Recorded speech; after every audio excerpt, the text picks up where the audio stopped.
Good evening, everyone, and welcome into episode 13 of the Forge Podcast, brought to you by Shotgun Sports Network Alabama of the Shotgun Sports Network. Guys, my name is Ryan Messer, and we've got a jam-packed show. We have 2 weeks of stuff to get you broke down on.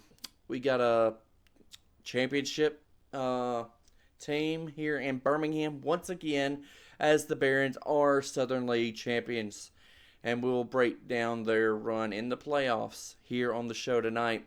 The Legion wound up having 2 matches of their own. They wound up trying to get ready and get placed there for the playoffs in the USL Championship. We also have updates from the Bulls and the Squadron as their camps are approaching. Camps and season are quickly approaching. And then there were a few updates from the Stallions and the UFL as a whole. But before we get too far, I want to thank you guys for watching and listening wherever it may be, whether it's YouTube, Facebook, Spotify, iHeart, or even Audible. I want to thank you guys for watching and listening religiously. If you really like what you see, make sure you're liking, sharing, and following the pages. If you see something you don't like, make sure you're letting us know. Or if you want to see some more of something that you haven't been seeing much of, let us know. But whether it's on comments or you can shoot us a direct message, just let us know what you would like to see. We're trying to give you the best content possible, so feedback is really important for that. We also want to say thank you to Blue Spring Living Water. They've been keeping us hydrated all year long. So as you guys know, they want to keep you hydrated too. You can get it at the local grocer or delivered right to your door. Just go to bluespringlivingwater.com and for more details. And with that, this is episode 13 of the Forge Podcast.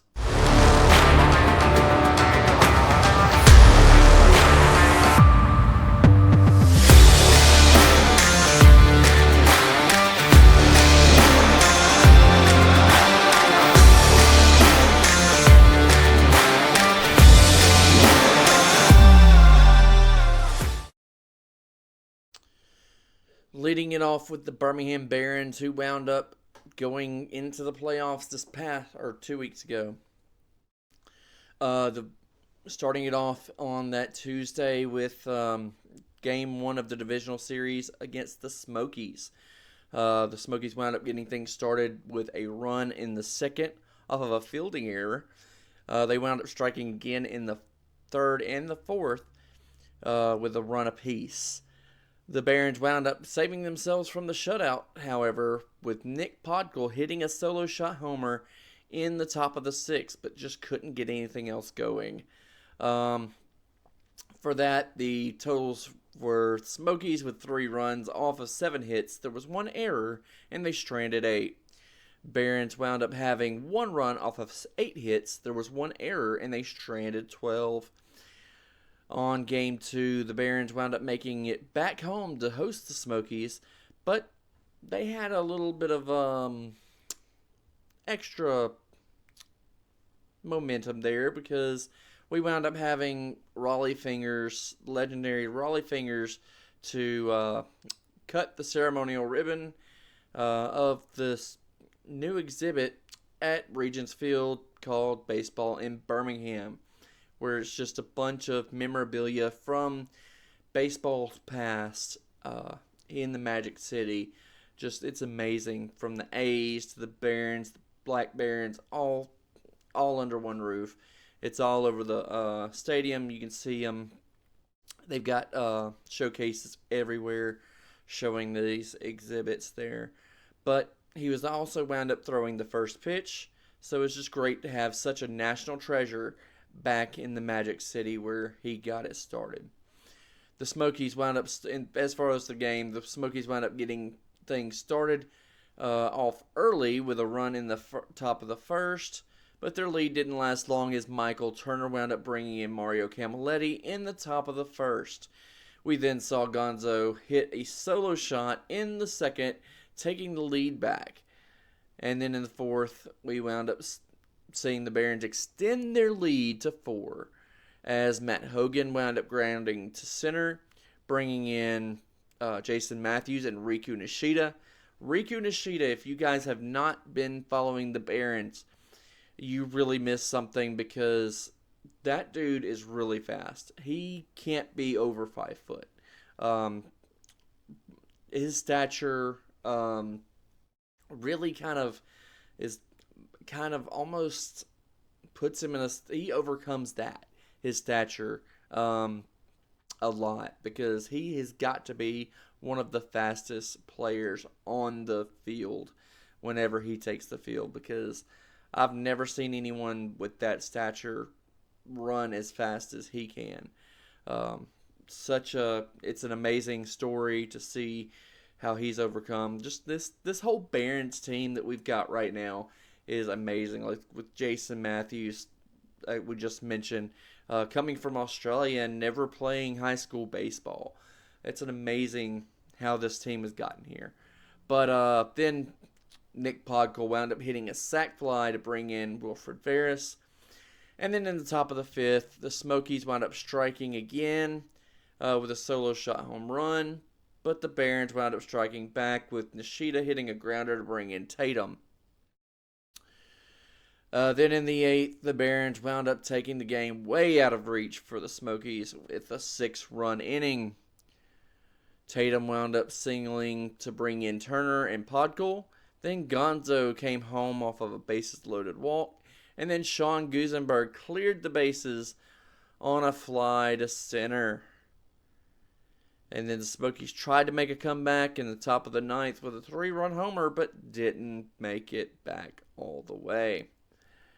The totals for this game were Smokies with the 5 runs off of 10 hits. There were no errors, and they stranded 8. Barons had the 12 runs off of 14 hits. There were 2 errors, and they stranded 14. On game 3 was Friday night, and Barons started things off early with Terrell Tatum singling to bring in Gonzo and Turner.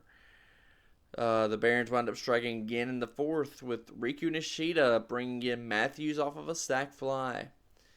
And then the Smokies wound up erasing the Barons' lead with 2 runs in the 6th and then 1 in the 7th. The Barons wound up closing it out with a 3-run 8th inning with Gonzo singling to bring in Riku Nishida. And then Turner wound up bringing in Nick Podkul off of a sac fly. And Tatum wound up hitting a ground single to bring in DJ Gladney. The totals for this game were Smokies with the 3 runs off of 5 hits. There was 1 error, and they stranded 7. Barons had the 6 runs off of 12 hits. There was 1 error, and they stranded 14. And then, guys, I did not expect the Barons to come out of that series with the win, but they did, and they advanced to the championship series to take on the Montgomery Biscuits. They wound up going up there on Sunday, and I made the trip as well. The Barons wound up striking early with Varys tripling to bring in Mario Camilletti. They struck again in the fourth with a 3-run inning with Sean Gusenberg hitting a ground single to bring in Podkul and Gonzo. And then Mario Camilletti wound up hitting a sac fly to bring in Terrell Tatum. The Biscuits wound up cutting the lead in half with 2 runs in the bottom of the 4th, but with the 7th, with runners on 2nd and 3rd, the Biscuits intentionally walked Nick Podkul to bring Gonzo to the plate for a lefty-lefty matchup. But he wound up making them pay by clearing the bases off of a double to close the game out. It didn't, not literally closing it out, but just to put it out of reach there.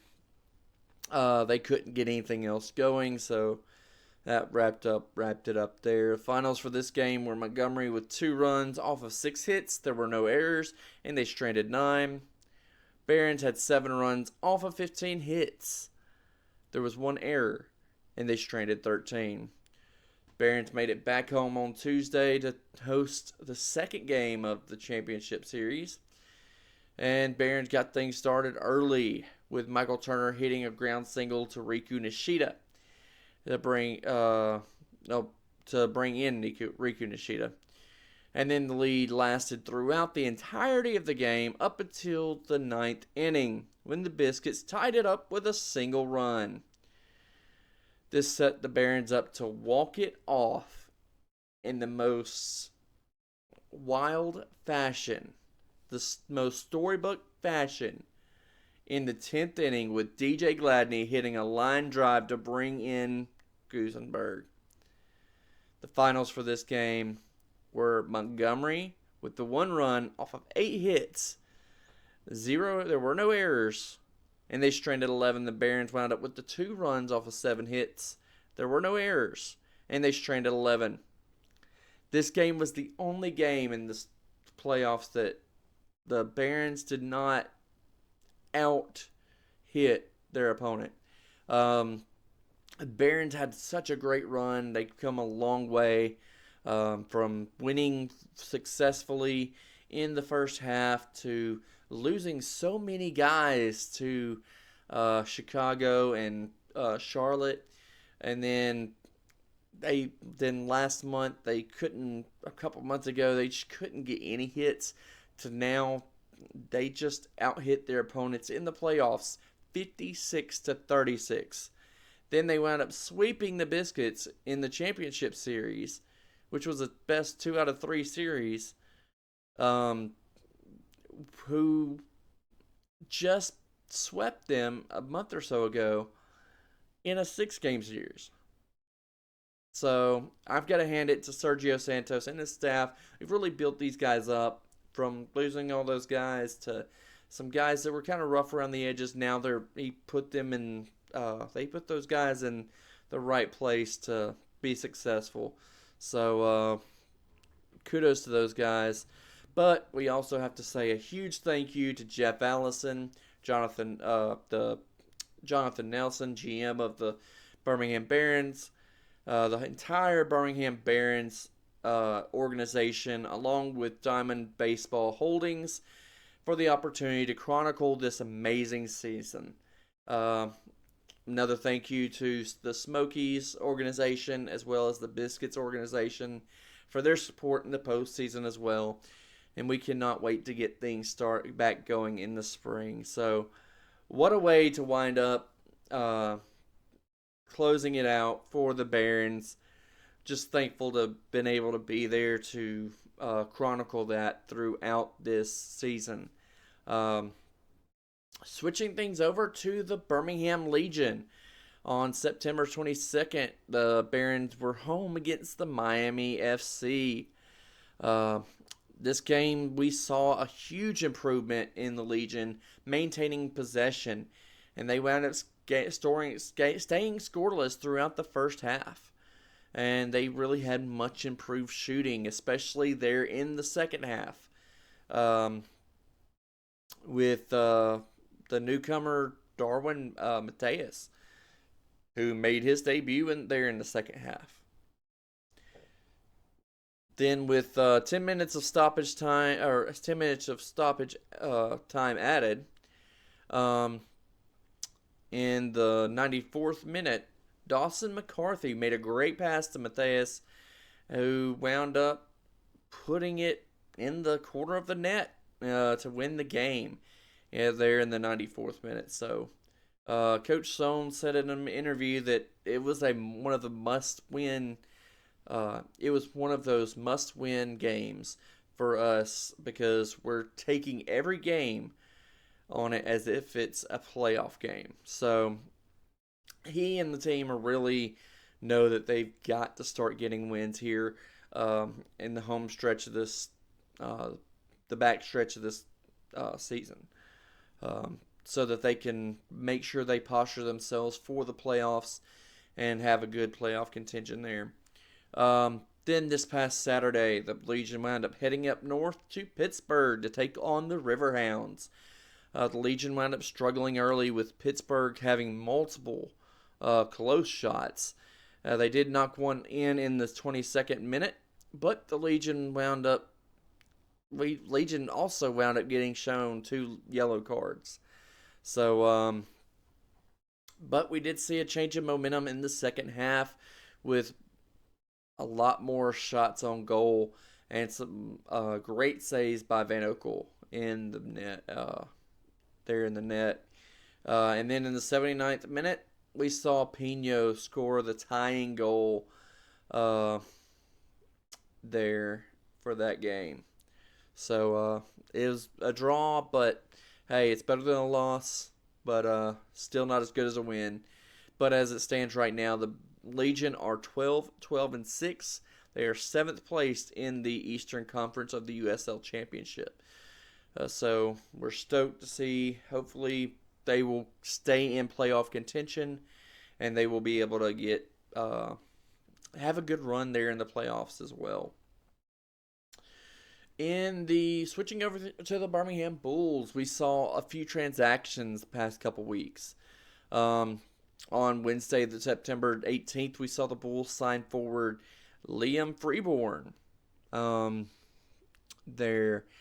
And then on Friday, September 20th, the Bulls announced the signing of forward Zach Patrick. And then on Tuesday, September 24th, we saw the signing of forward Seth Benson.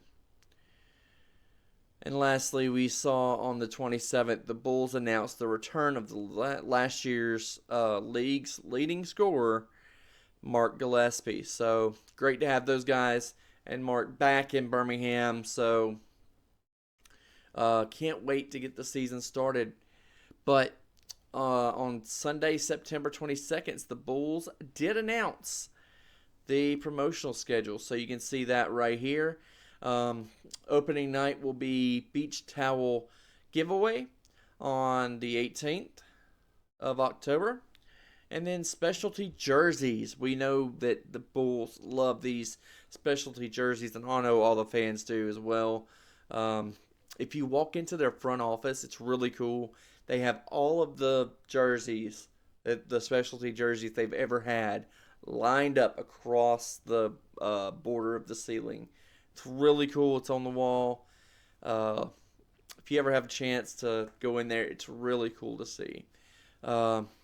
But on November 1st, they will have the Day of the Dead jerseys, Day of the Dead night. On November 16th, they will have Yellowstone night with a specialty jersey. And then on December 6th, they will have Christmas Vacation. And then on December 28th, they will have Legion's Night jerseys there. We also found out last week that camp will start on October 8th. But we will be there to cover you all the way up to opening night on the 18th. We're so stoked to get this season started and give you guys coverage for the Birmingham Bulls for the first time. Switching things over to the Birmingham Squadron. They wound up having open player tryouts at the Lakeshore Foundation on September 21st. It was just a great, hopefully we'll see some great signings off of this. Great opportunity for people that, usually might not have a chance, but hopefully we can find some undiscovered talent there. This Friday, the team chaplain, Matt Bostic, will be trying for the world record for most free throws in 24 hours. He will be trying to make 22,000 free throws in a 24-hour period while raising money for Lifehouse Alabama, who is an organization that provides housing and support for people to get back on their feet and to help fight reincarceration of individuals in the criminal justice system. So that's a great cause there. So I know it's going to be a big deal there for that. So hopefully he can make it and make history while also raising money for such a great cause. Um, the Squadron will be, we also found out the Squadron will be having a free tailgate this Saturday at Birmingham City Walk before the UAB game. So make sure you get down there at City Walk to check that out. On September 27th, the Squadron wound up announcing their coaching staff. So it's great to see this. The Adam Barnes will be back for his second season as GM of basketball operations. Coach TJ Saint is back for his third season as head coach. And Joe Barrer is back as assistant coach. And we're here to welcome Jordan Sternkamp and Dante Milligan as assistant coaches as well. We also welcome AJ Carr as player development coach, as well as Joe Hubbard is now the head athletic trainer. Giovanni Milan is in as assistant athletic trainer. VJ Blackman is in as head strength and conditioning coach. Dylan McGowan is back this time as assistant GM. Parker Haynes is in as basketball operations assistant. And Steven Alvis is back as video coordinator and player personnel. And then lastly, Ian Jones is in as the analytics assistant. So we're stoked to get this camp and season started. As soon as we get more information regarding camp and all of that, we will get that to you guys. And of course, we will be covering their entire season when they tip off. Switching things over to the Birmingham Stallions, we saw a few transactions this past couple weeks. On September 19th, we saw the signings of defensive end Joshua Pryor and cornerback Rashad Wildgoose. Good to see Wildgoose back. Then we saw on September 20th, inside linebacker DeMarcus Gates is returning. And then on the 23rd, wide receiver Amari Rogers was announced to be making his return back to the Stallions as well. Lastly, we saw on September 14th, Quantez Knight, the safety, was signed as well. But great to see those guys. Can't wait to get things started there. But in other UFL news, we found out that Memphis had finally made some changes. They wound up hiring Jim Manos as GM, and then Ken Weisenhunt as head coach. So we wish him the best of luck, except for when he's playing the 2 times he's going to be playing the Birmingham Stallions. But other than that, it's going to be great. We also have some other news. We'll have a fan engagement event on October 10th, but we have limited details. We will find out more tomorrow. As soon as we get that information, we will have that to you tomorrow. So make sure you're following the page and share it and have your notifications on, because we will have that to you on Shotgun Sports Network Alabama and on the Stallion Stampede first thing as soon as it drops tomorrow. In closing, we've had an insane past couple weeks covering the Birmingham Barons championship run. We're so thankful to have covered now 2 championships so far this year for the teams here in Magic City.